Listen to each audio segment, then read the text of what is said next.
Good morning, children. How are you? I hope you are all fine. Here I am fine. You are all doing well. Continue the same way, completing all the works.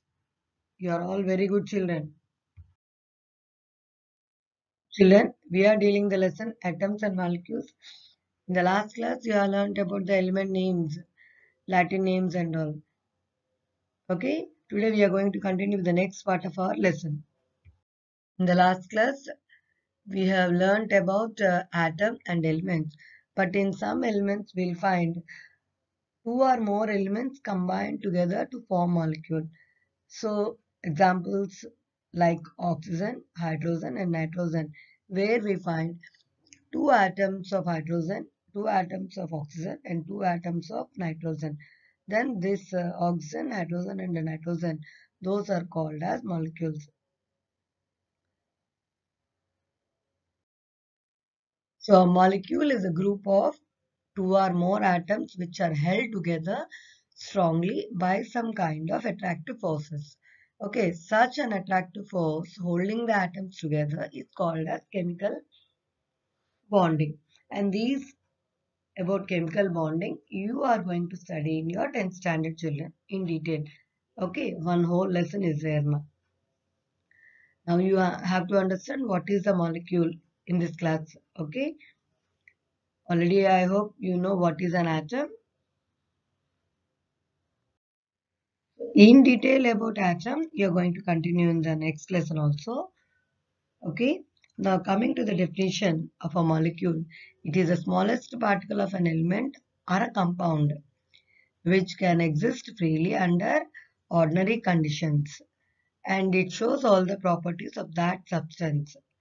Okay. It is the smallest particle of any element or a compound which can exist freely under any ordinary conditions and show all the properties of any substance. Okay, listen children here.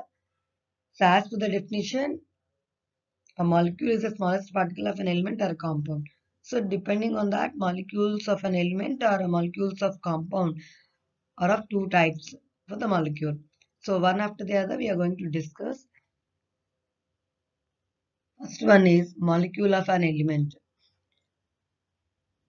Means one or two or more atoms of the same element existing as one species, okay, in the free state. This comes under molecule of an element. Okay, now depending upon the molecules contain 1, 2, 3 or 4 etc., the number of atoms, they are called as monoatomic, diatomic, triatomic and tetraatomic, okay, respectively. Okay, in that first one is monoatomic molecules.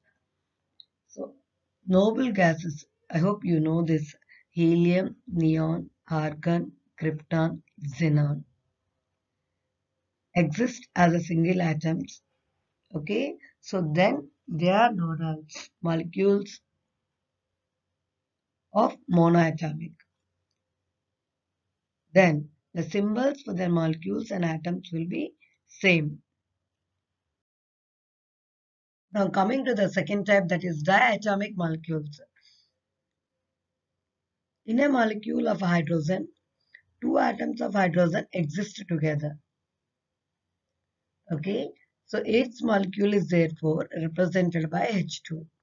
That is, it is diatomic. Similarly, the molecules of oxygen, chlorine, nitrogen are diatomic and they are represented by O2, Cl2, N2. I hope you have understood this, children. So, and one more point you have to remember, that molecule of hydrogen cannot be represented as 2H.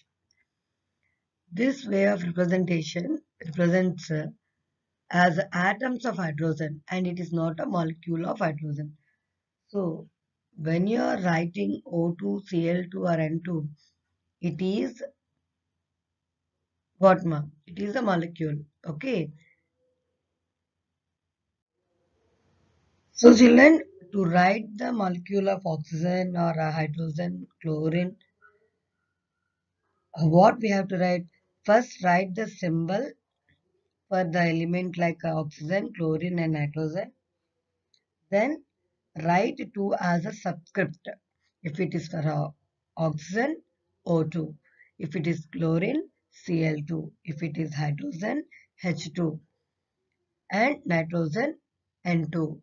Here, the number should be as a subscript. This point you have to remember. Okay. If it is 2, before 2 is 2 times of O, if you find there, this is not a molecule of an atom. That represents 2 atoms of oxygen. Hope you have understood this point, children. So in the picture, you are seeing the intersecting circles represent the overlapping of spheres of atoms when they combine to form molecules. Okay, these all in 10th also useful, children. Carefully you listen. So first one is oxygen molecule. If you see O and O overlaps, you are getting O2. Nitrogen molecule, N and N overlaps, N2. Cl and Cl overlaps, you get a chlorine molecule. Similarly, H and H overlaps, you get a H2 molecule. These are all molecules of an element. So triatomic molecule. In a molecule of ozone, 3 atoms of oxygen exist together. That is, the formula for ozone is O3. Here also you have to remember when you are writing the number should be in the subscript, which indicates ozone has 3 atoms of oxygen. Okay, when you go to tetraatomic molecules, a very common example of tetraatomic molecule of an element is a phosphorus, and it is represented by P4. So whenever you are writing atomicity, so you have to write the number as a subscript. That number indicates the number of atoms. Okay.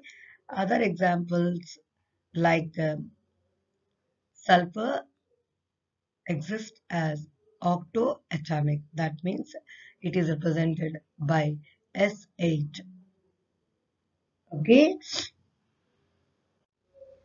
Children, carefully listen. Molecules of many elements, such as already I have told about the noble gases, they are made up only one atom of that element. But most of the cases in non-metals, they cannot exist independent. They have to combine with okay, other atoms of same element or other atoms of different elements also. Okay, in non-metals, the molecules contain more than 2 atoms of the same element. That is where what we have found up to now, like diatomic, triatomic, tetraatomic. Okay, when you are seeing these, like oxygen, chlorine, nitrogen, phosphorus, sulfur, Buckminster, nothing but related to carbon. All of these are examples of non-metals. Okay, I hope you have remembered what we have studied about the non-metals. Or what you have to do is, once you go with the periodic classification table and check, okay, in the colored one, colored periodic classification table, you check in the Google and identify the elements, okay, which are metals as well as non-metals also. You have to know in this class what are metals and non-metals. Already I have given a list in the last class. So in that also you can identify which are metals and non-metals. In the elements are combinations of both metals and non-metals, children. Okay.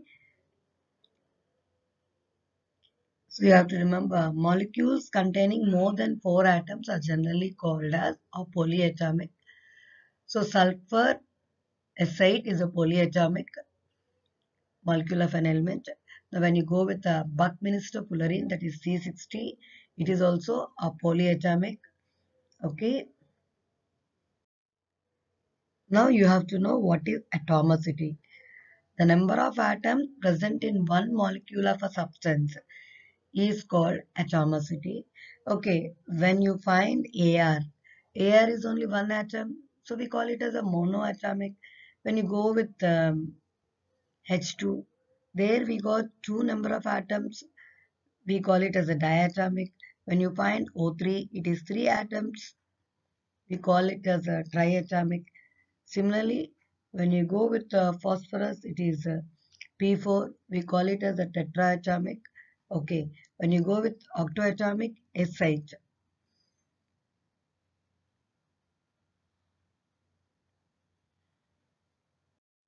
Or in a short way also, you can remember what is that? The number of atoms constituting a molecule is known as atomicity. So when you see the Buckminster fullerene C60, that means it consists of 60 number of atoms in C60. This is a triatomic molecule of an ozone. So this is the structure of C60 Buckminster fullerene. Just listen, it has a shape of a soccer ball, similar to your football. Okay. Now molecules of a compound means two or more atoms of different elements combined together in a definite proportion by mass to form a species that can exist freely.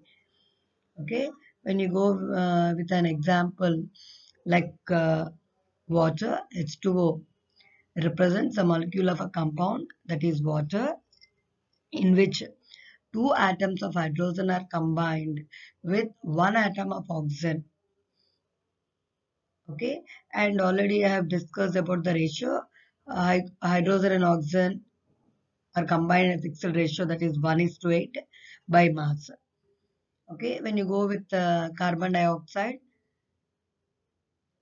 carbon and oxygen are combined in the ratio of 3:8 by mass. Okay, similarly, like molecules of element, we have molecules of compound can be diatomic, triatomic, tetraatomic, pentatomic. Okay, now one after the other we discuss the examples of diatomic molecules: hydrogen chloride, HCl, carbon monoxide, CO. So here di means here having two atoms of different elements. The HCl, one is hydrogen, the other one is chlorine. When you go with a triatomic molecule, water, H2O, containing two atoms of hydrogen and one atom of oxygen. Similarly, we go with CO2, two, two atoms of oxygen and one atom of carbon. When you go with sulfur dioxide, it is represented with SO2. Okay, one atom of sulfur and two atoms of oxygen. Next, when we go with the tetraatomic molecule, that is ammonia. Tetra means we have to find four atoms. Okay, so ammonia, NH3, one atom of nitrogen and three atoms of hydrogen. I hope you have understood by seeing the formula like H2O, HCl, CO2, NH3. On the whole, if you count the number of atoms in this compound, you can get how many number of atoms are there in a particular compound. Okay, I have told everything. Just listen carefully. I hope you have understood what is the molecules of a compound. So this is the example of hydrogen chloride, okay, and carbon monoxide. Triatomic molecules of compound H2O and CO2. So carefully listen, children, each and every point here. Whatever the elements you have till now, all the elements react with each other to form compounds. Every element has a definite combining capacity that determines the atomicity of its molecules. Already we were discussing molecules of an element and molecules of a compound. Okay, you can find same atoms of same element are combined, atoms of different elements are also combined. Up to now we have learned all this. Okay, the formula we have learned. So each element reacts with other elements according to its combining capacity. We call it as a valency. So atoms of elements have a power to combine with atoms of other elements, or sometimes atoms of same element only. And this is known as valency. So coming to the definition, it is defined as the combining capacity of the element. So for example, valency of oxygen is 2. That means one atom of oxygen can combine with two atoms of hydrogen. Hence the formula formed is H2O water. So similarly, valency of a chlorine is 1. It means one atom of chlorine can combine with one atom of hydrogen. Hence the formula of a compound formed is HCl, hydrogen chloride. Likewise, we have ammonia formula we have written, that is valency of nitrogen is 3. It combined with one hydrogen. The formula is NH3. And one more point you have to remember, all the molecular compounds are formed by the combination of non-metal atoms only, children. Ion. The charged species are known as ions. The valency of an ion is defined as the units of positive or negative charge present on the ions. Here is a list of valencies of some metals as well as non-metals, children, here. Okay, just you see them and by heart them. Hydrogen 1, helium 0, lithium 1, beryllium 2, boron 3, carbon 4, nitrogen 3, oxygen 2, fluorine 1, neon 0, sodium 1, magnesium 2, aluminium 3, silicon 4, phosphorus 3, sulfur 2, chlorine 1, argon 0, potassium 1, calcium 2. I hope you know these according to the atomic number it is given. I hope you remembered what you have learnt in 8th standard. See the definition of binary compounds. The compounds consisting of molecules are called molecular compounds. Compounds formed by the combination of two or more non-metals, those compounds are known as binary compounds. When you go with the example for HCl, hydrogen as well as chlorine, both are non-metals. Compounds formed by a combination of metal atom and a non-metal, that gives you a compound. Like example, sodium chloride. Here it is formed by the combination of metal atom sodium with a non-metal atom chlorine. Okay, but in these compounds, the metal and the non-metal atoms are not present as such, but are present as a charged species. You have to remember, ma. For example, these example sodium chloride, sodium is present as Na plus and chlorine is present as Cl minus. Okay, so what we'll call this charged species? These charged species are known as ions. Okay, an atom or group of atoms which carries positive charge or negative charge is called an ion. The ion carrying positive charge is called cation and the ion carrying negative charge is called anion. So Na plus is positively charged sodium ions and Cl minus is negatively charged chloride ions. In the example what we are discussing related to sodium chloride.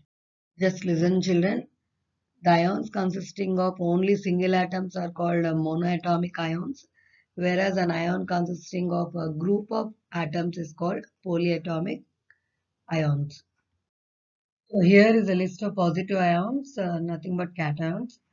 If you see monovalent cations having valency 1, divalent cations valency 2, trivalent cations valency 3. Okay, when you see here, like examples like hydrogen, sodium, potassium, silver, Cu1, gold 1, okay, ammonium. So this is a polyatomic. Already I told group of atoms. This is called polyatomic ions. So magnesium, calcium, barium, copper 2, iron 2, zinc, cobalt. If you see copper, it is showing variable valency. That also you have to remember, children. When you compare iron, iron also it is showing variable valency. Okay. Aluminium, chromium, iron and gold. Gold also if you see here gold 1 Au plus, gold 3 Au 3 plus. It is showing variable valency. I will tell you in the later part where I am going to discuss in detail. Okay. Here negative ions, anions if you see monovalent anions, divalent anions, trivalent anions. Hydrogen, hydroxide, chloride, or chlorine, bromide, iodide, or iodine you can tell, nitrite, nitrate, bicarbonate, permanganate, cyanide, chlorate, carbonate, sulfide, sulfate, sulfide, oxide, manganate, oxalate, chromate, dichromate, phosphate, borate, arsenate, nitrate, phosphide. This is all the list what I am giving. It is important and you have to have all the valencies, okay, of these all the elements, anions and cations. Because in the next part of our lesson we have chemical formula of compounds. So I want you all to mug up all this, okay? Molecules of an element, the molecules of a compound, valency, ion, and some tables related to cations and anions with a symbol as well as a valency. Okay, in that few elements have a variable valency also. I want everyone to rewatch and listen each and every point of this part and read the textbook.